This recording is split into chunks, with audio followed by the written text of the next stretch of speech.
Good day. In today's video, we will be discussing meaning and relevance of history. I am your professor for the subject Readings in Philippine History. I am Mr. Jude Escano. And I like you to appreciate the music attached to this intro.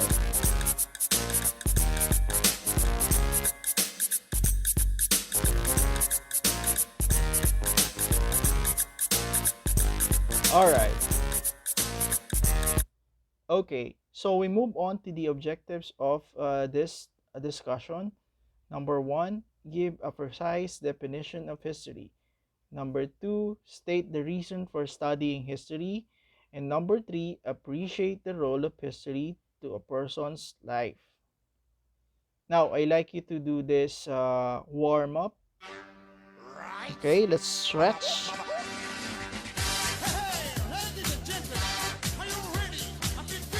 If you can stand, you may do so. Anyway, this is just a warm up.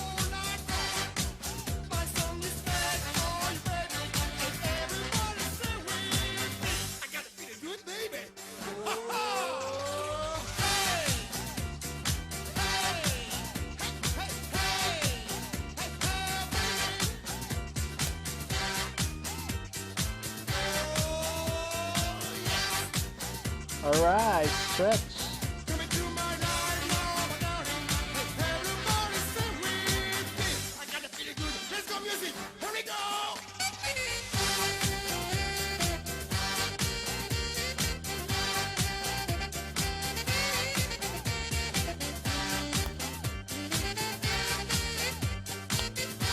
Yan, sundan nyo lang siya.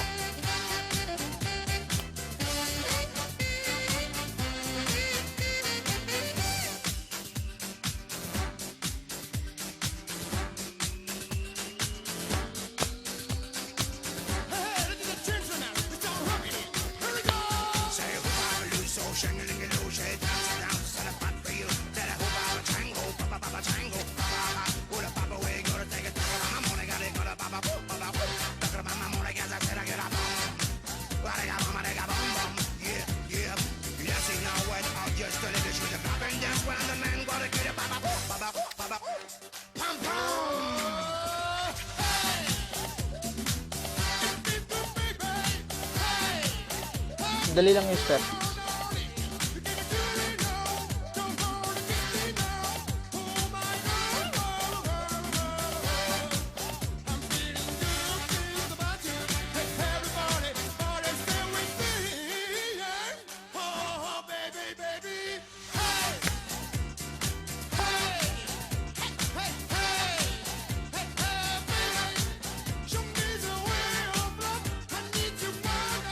Yan, hindi ko kaya.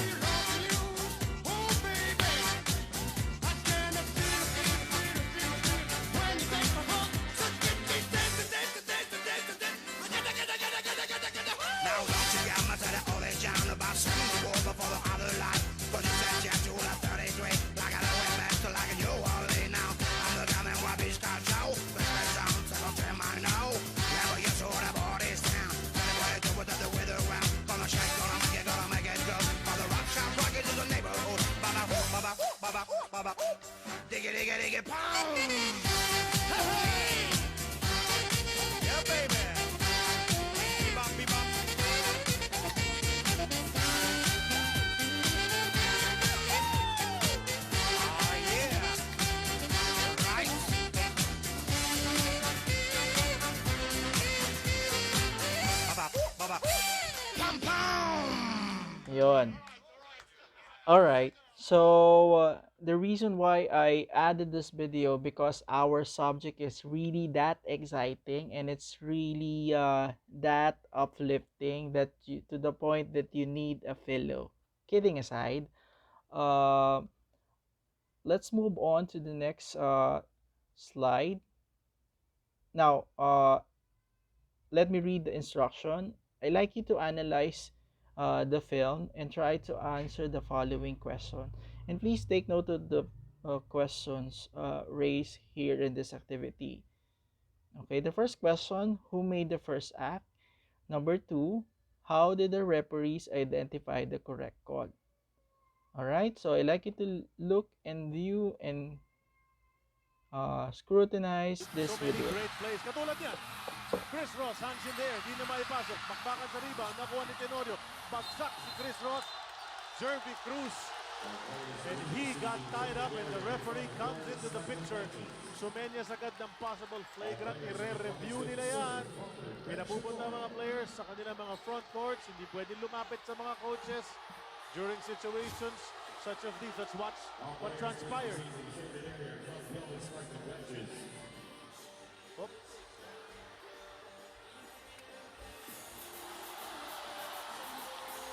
and the crowd reacting sa mga replay.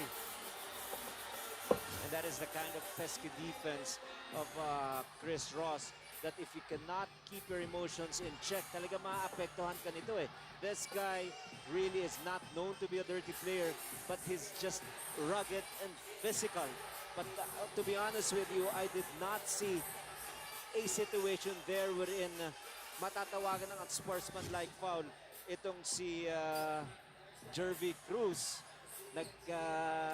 Buhol yung dalawa ron eh, pero Nothing. I don't think that was unsportsmanlike. Si Chris Ross ang tinawagan ng pamamatid sa Sabana Technical doon sa play na yon. And much to the delight of the Barangay Ginebra fans here inside the Big Dome, at I'm sure the guys at home applauding as well. And that F1 pala, hindi technical. Flagrant one. So kailangan umupo ng 3 game minutes si Chris Ross. so all the while, akala natin, to be honest na, si Jervy yung matatawagan. Pero that mechanism, that slow-mo mechanism na meron yung ating mga officials, they were able to assess that particular play and they deemed it that it was actually Chris Ross who initiated that tripping violation, and as a result, he was guilty for that unsportsmanlike foul. So 3 minutes ang iuupo ni Chris Ross. And a look of consternation sa mukha nitong si Chris Ross. And Cannot even believe it. and the coaching staff of San Miguel, Coach Leo Austria, still complaining to our referees.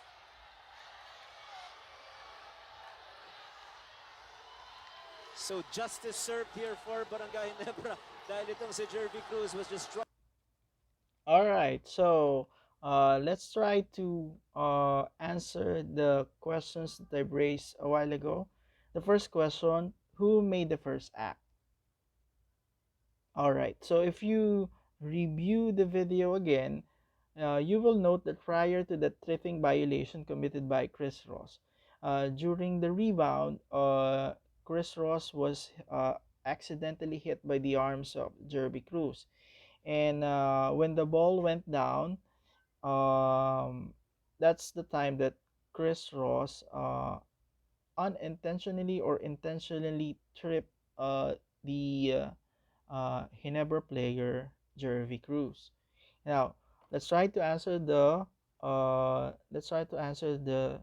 next question.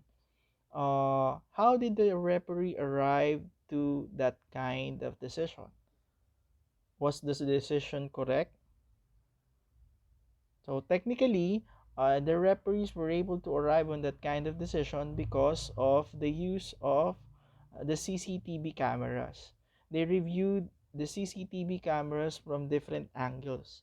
That's the reason why they were able to arrive on that particular judgment and giving the flagrant foul to Chris Ross, and he will be sitting, or he will be seated for 3 minute games 3 minutes for that particular game. All right, so uh, let's move on. The question is, from the previous activity, what idea does it relates to us? from that video and uh, synthesizing that particular video, what idea that it relates to us. Yes, it's all about history. History in the sense that the referees were able to arrive on a particular judgment because they reviewed the CCTV cameras on different angles. All right. Now, Ched has reformed the way readings in Philippine history was uh, should be addressed to students, and that's the purpose of having this kind of subject for you to be able to identify, as mentioned on our previous meeting, for you to be able to identify the historical truth for each event. So let's go back again to history. So history is all about, all right. So before we give the definition of history, let us move first, or let us know the etymology of the word history. History comes from the Greek word historia, which means knowledge acquired through investigation. Knowledge acquired through investigation. So, for a person to be able to identify a particular knowledge or to acquire a particular knowledge in history, he needs to investigate. Okay, another definition, it is the study of the past as it describes in written documents. This is actually the generic definition. Generic in the sense that it is the common definition. The study of the past as described in written documents. It is knowledge from inquiry and judge.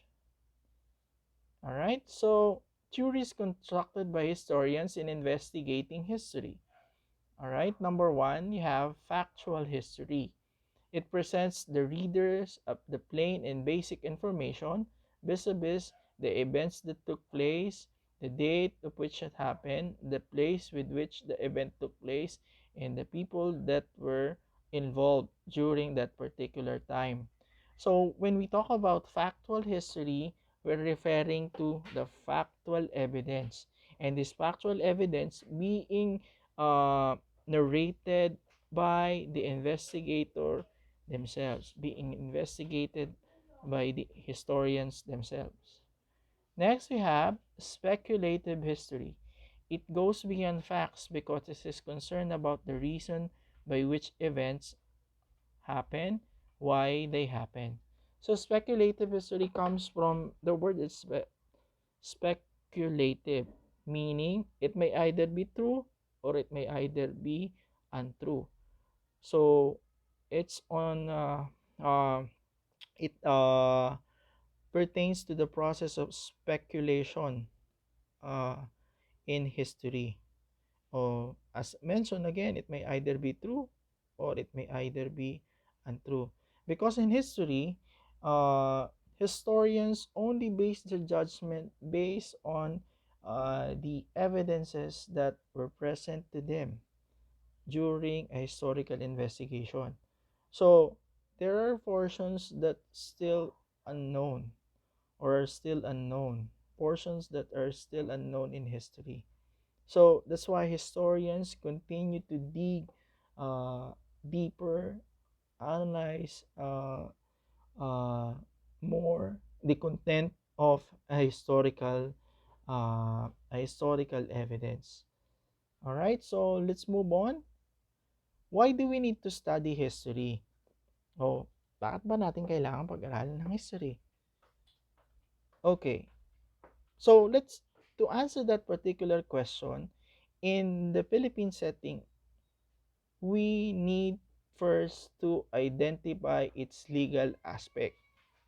Now, the basis of studying history in our own Philippine context is the 1987 Philippine Constitution.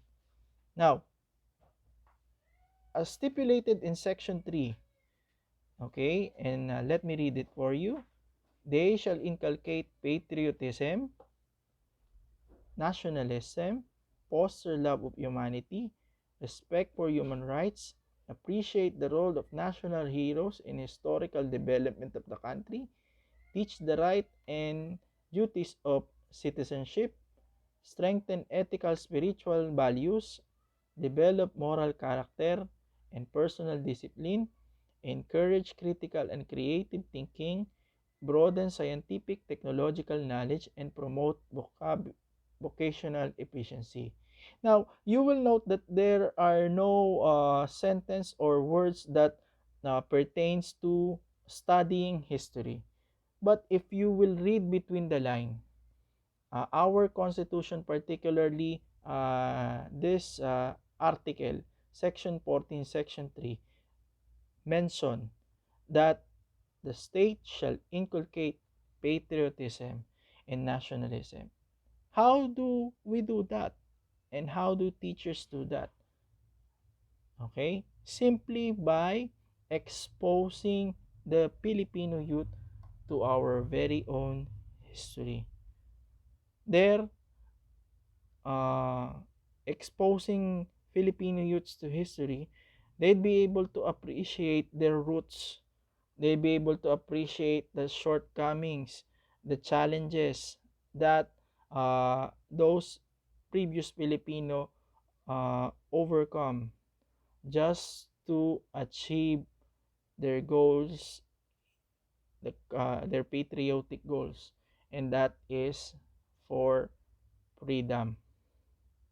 All right. So we move on to the next. Okay. Section 14. The state shall foster the preservation, enrichment of dynamic evolution of Filipino national culture based on the principles of unity in diversity and climate of free artistic and intellectual expression. Section 15. Arts and letters shall enjoy the patronage of the state.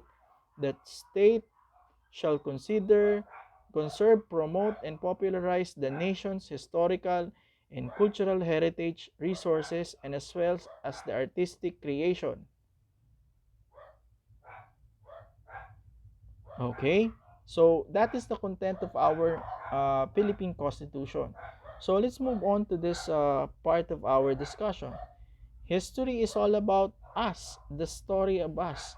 It tells us who we are, where we have been, where we are going. It defines us. History is our story, our true story of real heroes, real villains, real life adventures.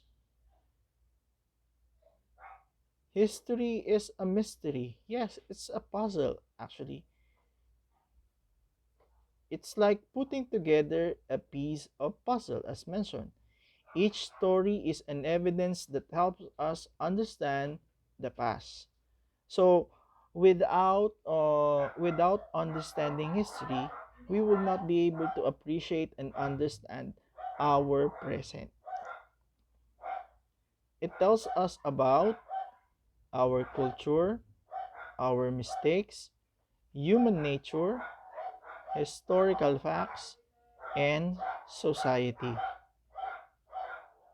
religion, technology, people, truth, lessons, inspirations, defense mechanism, tool for self-improvement. All right. So, on your seatbook notebook or any scratch notebook, explain your own understanding about this passage. And let me read the passage for you. He who does not know how to look back at where he came from will never get his destination. Will never get to his destination. Again, let me repeat it for you. He who does not know how to look back at where he came from will never get to his destination. By Jose Rizal. So, we will discuss this on our live session. All right, but for now, I like you to uh, record your responses on a scratch paper or your seatwork notebook or any scratch paper. Just write your understanding or personal understanding about this statement coming from our national hero, Jose Rizal. All right, do you have any more questions? There being none, class dismissed. Bye bye.